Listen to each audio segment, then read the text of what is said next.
प्यारे दोस्तों, होमगार्ड के लिए बम्पर वैकेंसी है, उनका पेपर होने वाला है। बहुत जल्द आपको कॉल लेटर भी उपलब्ध हो जाएंगे, क्योंकि अब 1 महीना भी नहीं बचा है आपके एग्जाम के लिए। तो मैं आपके सामने प्रस्तुत कर रहा हूँ भारतीय संविधान के महत्वपूर्ण तथ्य। देखिए, मैं आपको इतना समय नहीं बचा है कि मैं आपको सारी थ्योरी बहुत अच्छे से करा सकूं, लेकिन जो टॉपिक इम्पोर्टेंट हैं, जहां से पेपर में आएगा, वो चीजें मैं आपको बता दे रहा हूँ। ठीक है, तो सबसे पहले बच्चों, भारतीय संविधान के प्रमुख तथ्य देख सकते हैं, जहां से क्वेश्चन बनता है। और बेसिक चीजें पे एक क्वेश्चन जरूर आएगा। ठीक है, और यहीं से आप 1 नंबर पक्का कर लेंगे अपना। तो संविधान के पिता किसे कहा जाता है? तो सभी जानते हैं, डॉक्टर भीमराव अंबेडकर को संविधान का पिता कहा जाता है। ठीक है, लेकिन मैंने एक चीज यहाँ ये नहीं लिखी है कि संविधान की आत्मा किसे कहा जाता है। तो आत्मा बच्चों प्रस्तावना को बोला जाता है। ठीक है, अब संविधान का जो गठन है वह कब हुआ था? यह जुलाई 1946 में हुआ था। और सदस्यों की कुल संख्या थी, जब सदस्य गठन जब हुआ था, तो सदस्यों की संख्या जो थी वह 389 थी। ठीक है, 389 संख्या थी इसकी जब इसका गठन हुआ था। लेकिन बच्चों, इसके जो गठन में जैसे इसकी बैठकें हुई, तो उसमें क्या है, मुस्लिम लीग ने बहिष्कार किया, कुछ देसी रियासतें थी उसके सदस्य इसमें शामिल नहीं हो पाए थे। तो अंतिम रूप से जब पारित हुआ था, तब यह 284 संख्या रह गई थी, केवल 389 घटकर 284 रह गई थी। ठीक है, तो वो चीज जब हम थ्योरी पूरी पढ़ाएंगे उसमें आपको अच्छे से समझाएंगे। सही, तो पहली बैठक कब हुई थी? 9 दिसंबर 1946 को हुई थी।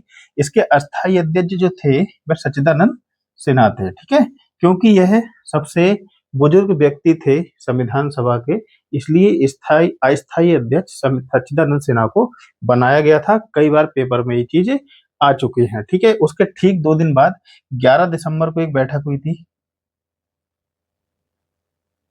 11 दिसंबर 1946 को एक बैठक हुई थी, ठीक 2 दिन बाद। तब इसमें स्थायी अध्यक्ष जो है डॉक्टर राजेंद्र प्रसाद जी को बनाया गया था। ठीक है, और राजेंद्र प्रसाद जो है वह भारत के पहले राष्ट्रपति भी हैं। ये चीज आप नोट कर लेना, आपको काम आने वाले ये सब चीजें। ठीक है, और संविधान का प्रथम वाचन जो है, वाचन वह 4 नवंबर से 9 नवंबर 1948 तक हुआ था। दूसरा जो वाचन है वह 15 नवंबर 1948 से 17 अक्टूबर 1949 तक हुआ था। ये थोड़ा लंबा क्वेश्चन पूछ लेगा, कौन सा वाचन सबसे लंबा चला था। ठीक है, जैसे ड्यूरेशन पूछ लिया, कौन से वाचन का समय अवधि सबसे ज्यादा थी, तो दूसरे वाचन की समय अवधि सबसे ज्यादा है। आपको दिख रहा है 15 नवंबर 1948 से 17 अक्टूबर 1949, यानी कि पूरे 11 महीने से भी ज्यादा चली है। ठीक है, और वहीं तीसरा वाचन जो है बच्चों 14 नवंबर से 26 नवंबर 1949 तक हुआ था। और अंतिम रूप से जो सदस्य इसके रह गए थे, 284 रह गए थे, जैसा कि मैंने आपको बताया था।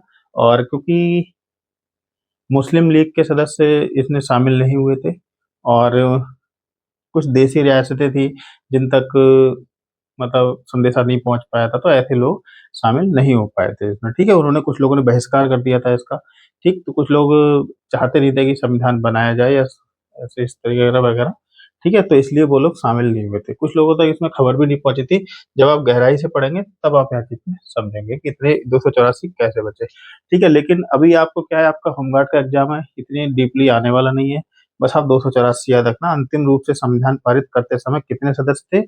284। ठीक है, अंतिम बैठक कब हुई थी? तो 24 जनवरी 1950 को इसकी अंतिम बैठक हुई थी। और इसकी जो पारित तिथि है वो 26 नवंबर 1949 को, यानी कि भारतीय संविधान कब पारित हुआ था? 26 नवंबर 1949 को पारित हुआ था। भारतीय संविधान की अंतिम बैठक जो है 24 जनवरी 1950 को हुई थी। अच्छा, भारतीय संविधान कब लागू हुआ था? तो 26 जनवरी 1950 को ये लागू हुआ था। और आगे बढ़ते हैं, देखते हैं राष्ट्रगान कब अपनाया गया था। तो राष्ट्रगान जो है बच्चों 24 जनवरी 1950 को अपनाया गया था। और वही राष्ट्रगीत हमारा, पहले राष्ट्रगान समझो कौन सा है, जन गण मन राष्ट्रगान है। राष्ट्रीय गीत वंदे मातरम। ठीक है, कौन सा? वंदे मातरम सुजलाम सुफलाम मलय शीतलाम, ये है बंकिम चंद्र जी द्वारा गाया गया था। ठीक है, बंकिम चंद्र चटर्जी, ठीक है। किसके द्वारा गाया गया था? बंकिम चंद्र चटर्जी द्वारा ये लिखा गया है, ठीक है। और राष्ट्रीय ध्वज को कब अपनाया गया था बच्चों? तो 22 जुलाई 1947 को। मैंने इसका बताया था 3:2 इसकी माप है, ठीक है। तिरंगा तभी जानते हैं कि केसरिया रंग, हरा रंग और सफेद रंग, बीच में जो चक्र है उसमें 24 तीलियां है, सभी जानते हैं, ठीक है। लेकिन फिर भी याद रखना, रिवीजन कराना जरूरी है, ठीक। संविधान सभा द्वारा अपनाया गया था ये 26 नवंबर 1949 को। ये तो लिख दिया था, ठीक है, अच्छी बात है। लेकिन इसकी निर्माण प्रक्रिया में कितना समय लगा था बच्चों? इसकी निर्माण प्रक्रिया में 2 वर्ष 11 महीना और 18 दिन का समय लगा था। और जो इसके निर्माण में जो खर्च आया है वह 63,96,729 रुपए इसका खर्च आया था, ठीक है। और मूल संविधान में अब खर्च कैसे आया सोचो। उस जमाने में 63 लाख आज के कई हजार करोड़ रुपए के बराबर बैठेगी इसकी कीमत जाके। अभी मैं सोचना चाय पानी में खर्च हो, चाय पानी का खर्चा नहीं है, बहुत चीजें इसमें जुड़ी हैं। देखिए आप संविधान में, मैं आगे आपको बताऊंगा कहाँ कहाँ से स्रोत लिए गए हैं, वो कैसे लिए गए हैं, ठीक है। तो ये सब चीजों का जो खर्चा आया है वही सब खर्चा इसमें जोड़ के बताया गया है। मूल संविधान में कितने भाग हैं? तो 22। इस समय शुरुआत में कितने थे? 22। वर्तमान में 25 भाग हैं, ठीक है बच्चों। यानी कि संविधान जब बनकर तैयार हुआ था तब 22 भाग थे, वर्तमान में 25 भाग हैं। अनुच्छेद जो है जब संविधान बन के तैयार हुआ था तब 395 थे, लेकिन संशोधन होते होते अनुच्छेद हो गए हैं, ठीक है। अनुसूची की बात करते हैं तो 8 अनुसूचियां थी जब संविधान बना था, लेकिन वर्तमान में 12 अनुसूचियां हो गई हैं, ठीक है। कितनी हो गई हैं? 12 अनुसूचियां हो गई हैं बच्चों। उम्मीद करता हूँ ये छोटी सी बेसिक चीजें हैं, आपको एक याद होनी चाहिए। उम्मीद करता हूँ आपको ये समझ में आई होगी।